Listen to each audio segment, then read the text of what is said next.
Welcome to Next Chapter Retirement, the podcast where we discuss smart strategies for building and protecting wealth, health, and well-being, helping retirees shape their next chapter into the best chapter. I'm your host, Mark Erickson, and each week we help you navigate the big decisions that shape your future, from health and financial planning to Medicare and lifestyle design and everything in between. Let's dive in.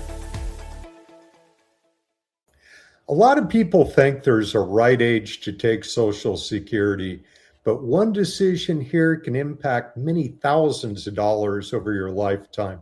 Today, I'm joined by Bruce Potter, a certified financial planner and fiduciary with decades of experience helping people make thoughtful, well-informed financial decisions. Bruce and I have known each other professionally for many years, and I've always respected Bruce's education-first approach and commitment to doing what's best for his clients. Today, we're diving into one of the most common and most understood retirement decisions: when to elect Social Security benefits. Bruce, let's start simple. Why is Social Security timing, why is that decision such a big deal as part of someone's overall retirement plan? Well, your retirement really depends on your sources of income that are going to replace your paycheck from your job. And most people have several sources, Social Security being kind of number one. It shouldn't be your biggest source, but it might be kind of your most stable. So when you take your Social Security, you're making a lifetime decision about the amounts that it'll pay for many, many years. Of course, you've got Social Security, and then most people hopefully have savings and investments that they'll tap throughout those retirement years. Some people might have a pension. I was a high school business and marketing teacher for many years, and I was in the Colorado's Public Employee Retirement Association, PARA. I'm in their system. So I've got a lot of clients that do have pensions. Pensions in the private industry, it's kind of few and far between anymore.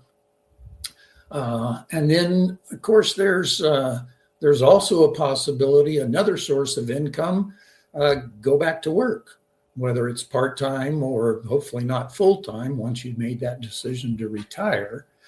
But let's go back to Social Security. For one, it's a government guaranteed monthly income for life, and it comes with an inflation protection. It comes with a cost of living adjustment every year based on inflation in the country. Now, of course, your savings and investments, that might be hopefully the biggest source of income, but it's also the one that probably fluctuates the most and has the most risk to it and variability of returns. If you have a pension, that's another pretty much for sure guaranteed. Yes, if it's with a state or city government, it would be a guarantee. If it's with a company, it would be somewhat of a guarantee, but that's not, I remember back in the day when United Airlines went under, closed their pension, and people that were receiving United Airlines pensions all of a sudden took a 40% hit to their pension. So that can be a little risky too. And then part-time work, you never know how much that source of income will be. So bottom line, Social Security is your base, and starting it too soon can you reduce your benefits over your lifetime. It can also increase your taxes sooner than you want it to. It can leave your spouse with less money if you choose the wrong time to start. It can just be an inefficient use if you're not paying attention to the different options. Of course, taking your Social Security too late can also lead you to use up too much of your savings and investments, possibly causing you to have to go back to work. We've seen that before with people for sure. Yeah, Bruce, thank you so much. There's a lot to unpack there. I'm approaching age 65 myself, and YouTube has done a great job targeting me. And it's interesting because I've seen all sorts of videos that come up in my YouTube feed, some saying to elect Social Security at the traditional age, which I used to always, I think the conventional wisdom used to be 67 was a kind of an ideal time. But some of these videos are saying that you should elect it sooner, and some are later. Sure. With all that conflicting advice out there, especially online, how should people think about this, and what might be missing from these blanket recommendations that people may see online? Sure. Well, first of all, don't get your financial advice from YouTube. That's my number one. Yeah. People need advice specific to their life, to not generic, for one thing. So your decision depends on your financial situation, your health, your sources of income, your lifestyle. Are you married or not? Other monies that may be coming to you in the future, when you want to spend money in retirement, so many other things. So make it custom to your situation. Don't try to get your information from just the generic information floating on the internet. So really, there is no magic age. There's no one size fits all. No, there really isn't.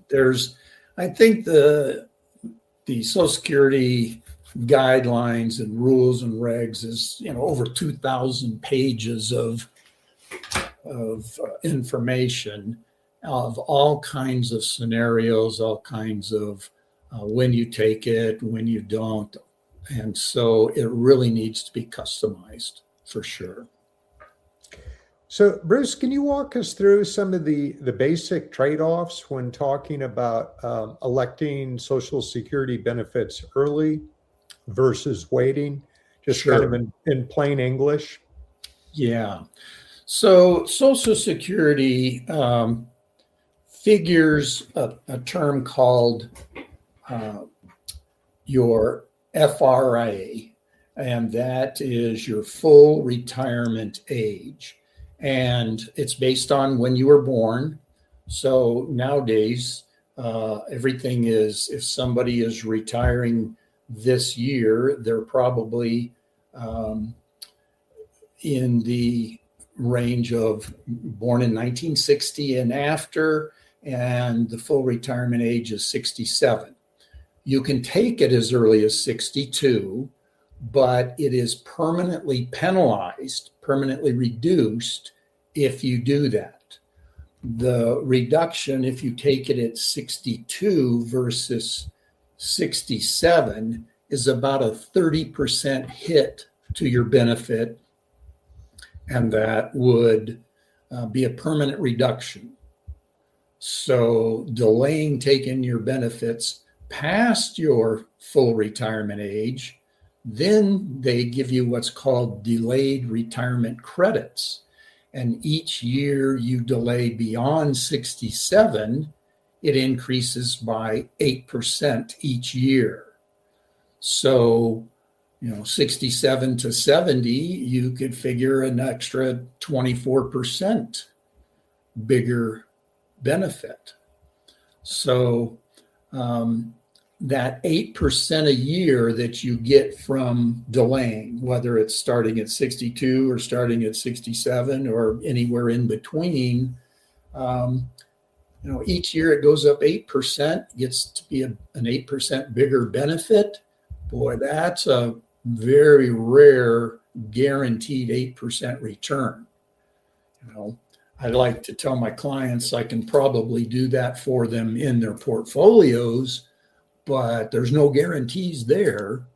But there is with delaying your Social Security. It will get 8% higher every year you delay it past 62. Now, of course, it really depends on, do you need money for living expenses? You know, so you get to be 62, and if you quit your job and you don't have enough in retirement and other funds to supplement, then maybe you have to start early. But just know that that's going to be a reduction. So that's kind of the big thing about it. But when you make that decision, you've got to look at your health, you got to look at your life expectancy, and then also your comfort level. You know, I've had clients that say, yeah, I know I'm not making the best financial decision by taking it early, but I like the comfort of knowing that money's coming in and it's always going to be there. Financial planning is a combination of numbers and emotions. So people really need to look at both sides when they're making that decision. There's also something that comes into play if somebody is married, and I can go through that in a little bit, but what you do for your spouse by delaying or by taking early can have a big effect. If one of the spouses should die, what happens to the remaining spouse and what their benefit is like. Wonderful, wonderful. Yeah, let's tackle that in just a minute. You were mentioned something about longevity when thinking about that, and certainly I agree. Peace of mind is very important, and that's because you want people to be able to sleep at night. But when people are thinking about longevity, I would imagine they want to look at their their relative health to date. Might they also want to look at kind of their family history as well? Absolutely. Yeah, you've got to, really know your family history. In fact, this has just come up recently with a client last week where he wants to take early, and we've explained the numbers to him, but he looks at his family, his uncles, his parents, especially on his dad's side. None of the boys lived beyond 55 or 60 because of a certain genetic disease that's in the family. So that definitely can have a big effect. And you say, yeah, I might as well take it now and use it in case I don't last that long. Yeah, that makes good sense. Bruce, can you share an example? It could be real or hypothetical of someone who took benefits early versus someone who waited, and how that could play out over time? Yeah, let's take a look. What I could do is talk about the numbers. The average Social Security benefit being paid out now for somebody at full retirement age of 67 is about just a little over $2,000 a month, which is $24,000 a year. And taking that early drops that 24,000. If they take it at 62 instead of 67, they're taking just under 17,000. So you look at 17,000 a year versus a little over 24,000 a year. That's a big impact right there. Waiting till 70 to start it, that 24,000 becomes over 30,000. So right there, the numbers are pretty stark. Um, the real thing that we take a look at for sure is somebody that says, I want to delay, is all right. If you retire at 62, then you've got, a good 5 years that you want to dip into your investments to cover that missing income for 5 years. And some portfolios can handle that, some can't. I think a real key is that you have to design that portfolio for the amount of withdrawals. It may be taking more risk by putting more money in stocks or something like that. Ran into a client not long ago. We just started with them, and they took it early, and but their 401k from work was still invested in a very aggressive way that had been for many, many years. The typical person that has a 401k puts money in, doesn't think a lot about it and hope that it's going to turn out. Yeah, it builds over the years, but once they got to retirement, we had a dip in the market, and they realized, oh, maybe I was way too invested in stocks in my 401k. That portfolio should have been adjusted before that little downturn came. But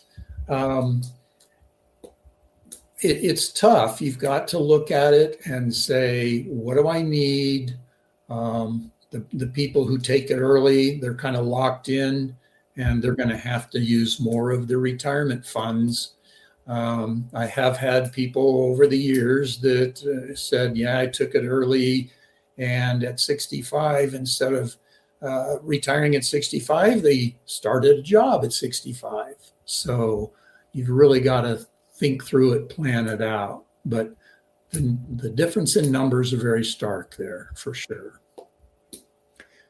Bruce, you'd mentioned that the decision can change for married couples versus single individuals. Do you want to jump into that now? Yeah, sure. So if you're single, then it's down to, it's pretty easy decision, I think. Take it early if you need it. If you've got investments to cover you, you could delay. There's not very many people that delay to 70 that are single. Usually they might wait till their full retirement age. But it's really about, the cash flow you need during that retirement. But married couples, there's two things that come into play. Two features of Social Security. There's one called a spousal benefit, and there's one called the survivor benefit. And so when you've got two couples that are eligible for Social Security, you've got to look at their ages. You've got to look at the amount of their benefits that they're going to be getting and do some real planning out on that one. A spousal benefit, say, for example, we have a couple who one spouse didn't work very much. They might have stayed at home, helped raise the kids, that type of thing, worked out of the house. They may be lower earning or non-working. Well, they could get half of the higher earning spouse's benefit at the working spouse's full retirement age. So that could be a real nice benefit for the spouse. Now, when we look at survivor benefit, that's even a bigger deal. So a survivor benefit, what would happen if one spouse passes? The remaining spouse would, if they had a lower benefit, their benefit would go up to be equal to the survivor spouse's benefit. If you wait to start that benefit, it gets bigger so that the remaining spouse would have a much bigger benefit for the rest of their life.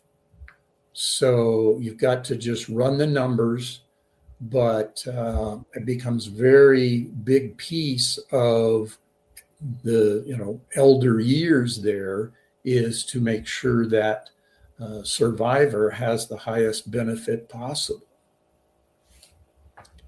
And that makes good sense. So in my case, my spouse did stay home and help raise the family and kind of quit working early, if you would. So basically, if at age 67, if we waited till full retirement and I decided to start getting Social Security, then I would get the full benefit, and then my spouse would be able to get half of my benefit.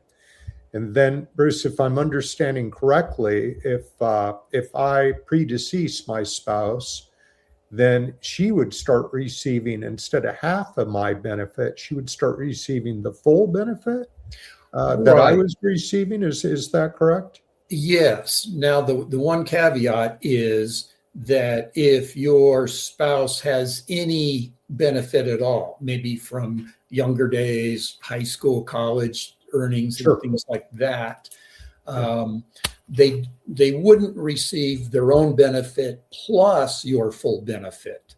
It would be they would receive their benefit and then an amount considered a survivor benefit, bringing the total up to what yours was at the time you died.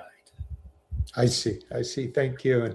And one other scenario, what about for a couple that's divorced? Is that still kind of similar to what it would have been had they remained married, or how would that work? If you are divorced and you've been married 10 years before that divorce, then the spouse, as long as they stay unmarried, they could qualify for that survivor benefit or that spousal benefit. So, we've run into people over the years that were married a couple of times. They stay single after that, and they're getting a couple of benefits from previous former spouses. Wow. Well, that's a lot of different options there. Yeah, I think, it's one of those where Congress is kind of looking at that and say, we could save on Social Security expenses if we kind of cut that out. Yeah. So that may not be there in the future. Who knows? It could be.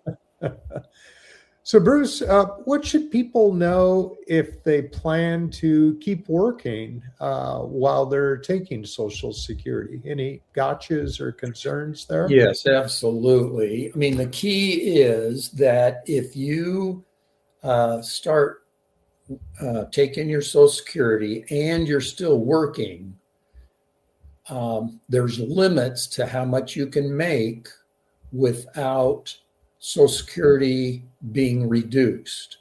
So it's all based on FRA, your full retirement age. So if it's 67 and you take your benefits at 65, you can only earn up to, this year it's going to be $24,480. If you earn more than that, then your Social Security is reduced. For every $2 over that limit, it's reduced by $1. So that can be a little surprise for people for sure. Now, they will get that money back after they reach full retirement age. Social Security puts it back into the calculations, and they will eventually get that money back. But it is a current penalty. I've heard of people saying, I started my Social Security and all of a sudden it got cut because they're still working. There's one other stipulation in there. If you if you take Social Security and then the year you reach your full retirement age, the limit is higher. So that year you could work and make up to $65,160 without a penalty. But it will be penalized if you during that year if you make more than that. So just, little things in Social Security, all kinds of little caveats that you have to worry about. Wow. Thank you for sharing that. And Bruce, I think a lot of people may not realize that their Social Security benefits are taxable. Absolutely. Yeah. In 2026, and if you are single and make over $25,000 all together income, your Social Security will be taxed at 50% of your Social Security will be taxed. Married filing jointly, the limit is $32,000. So once you get over $32,000 as a married couple, your Social Security starts getting taxed. For higher incomes, if you're above $34,000 in total income, 85% of your Social Security gets taxed. Married couples, it's $44,000. So anything above $44,000, you throw your Social Security into your tax return, and 85% of it gets taxed. So you've got to watch out for that for sure.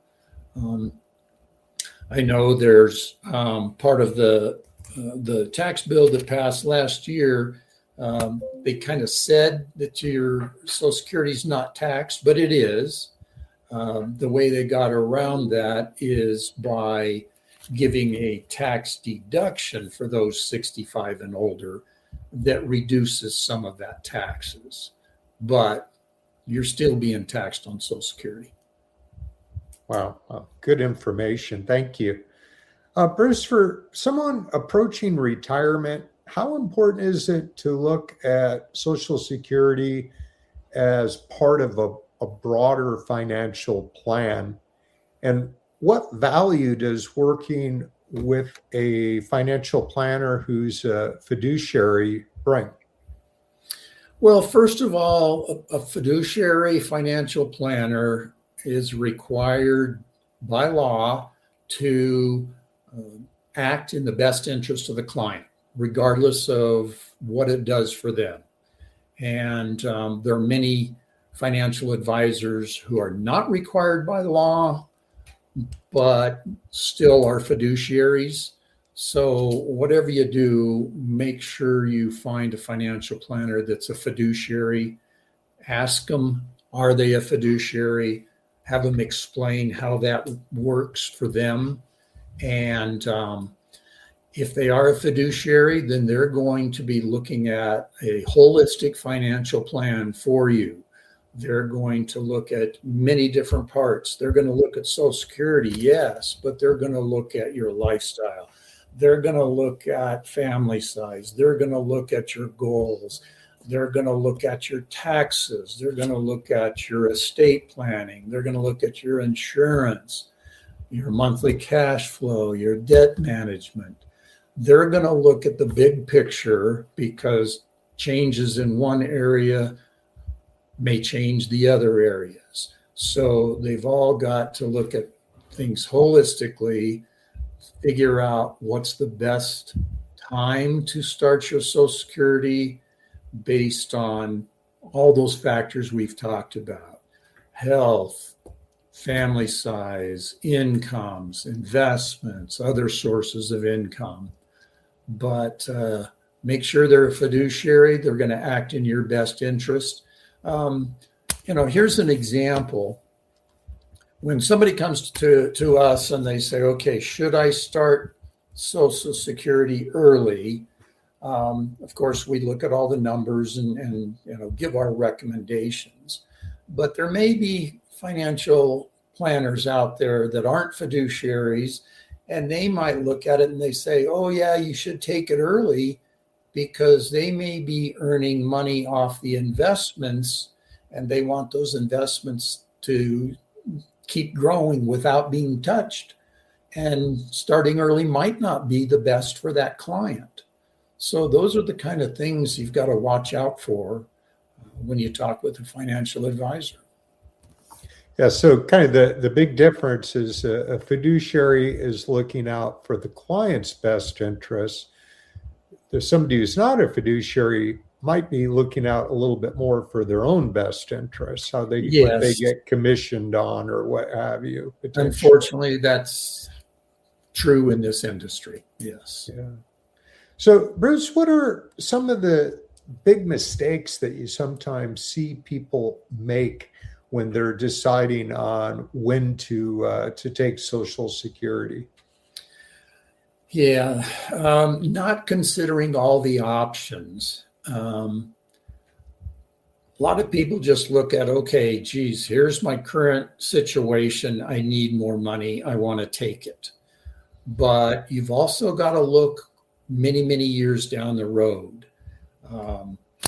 Health, usually people spend more money early in retirement, but that kind of slows down after a while. But then other things start costing more. The main example is health insurance, health care, possibly even long-term care. So big mistake thinking too much about today and not thinking enough about 10, 15, 20, 25, even 30 years later, what your cash flow is going to look like, what your expenses are going to look like. I know that's hard to project that far in the future, but you've got to just kind of go by kind of other people that are older than you are, and basically everybody's probably going to face higher health insurance, health care costs, and then depending on their lifestyle, their health conditions, etc. If you need the long-term care insurance, you want the biggest amount of money still around to help you pay for that. Right. And I know in my practice, when I talk with clients about Medicare, I always do encourage them to not just think about today, but to think about themselves 10 years older, 20 years older, et cetera. And I also remind them that the reality is in life that our health tends to not improve as we get older. So that's something that certainly people need to be aware of.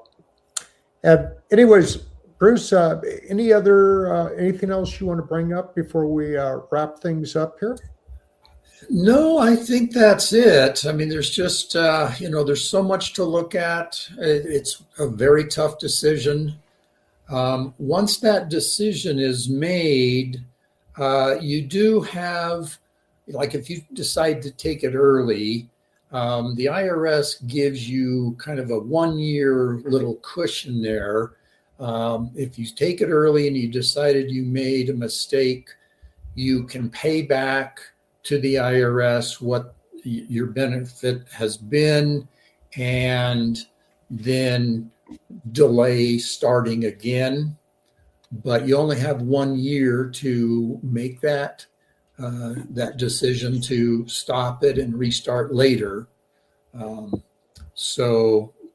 But it is a really huge decision, and you've got to look at all your sources of income, what's going to happen to those sources down the road. Are they going to be there? What are they going to produce? That type of thing. So it really pays to run the numbers for sure. Yeah, and that's where the planning really comes in, to where somebody hopefully never makes that mistake and has to pay that back. Yes, for sure.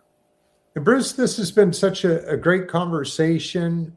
Thank you again for joining us, Bruce Potter, and sharing your insights on Social Security and financial planning. And before we wrap up, Bruce, can you let our listeners know where they can find you and learn more about your company's services? Yes, absolutely. Yeah, I own one of the financial advisor teams that's part of Heirloom Wealth Management. We're located in Denver. Our offices are down in the tech center. I happen to have my office in Westminster. But if you go on the web, go to heirloomwm.com, you'll see our website. On our website, under the About tab, is Meet Our Teams, and you'll see the Potter team in there. It's myself, my son, who happens to be a certified financial planner. He followed me into the business, so it's been a joy working with him. We've also hired another advisor, Luke, and so we're a team of three, but we have the Heirloom power behind us. A large firm lets us operate independently and customize for every client, but we also have the resources of a great big team. Fantastic. Thank you for that, Bruce. Thank you for listening to the Next Chapter Retirement Podcast. Please like and subscribe and share this with anyone planning their next chapter. For help navigating Medicare, you can find helpful resources and connect with our team at nextchapterpod.com. Until next time, plan wisely and live fully.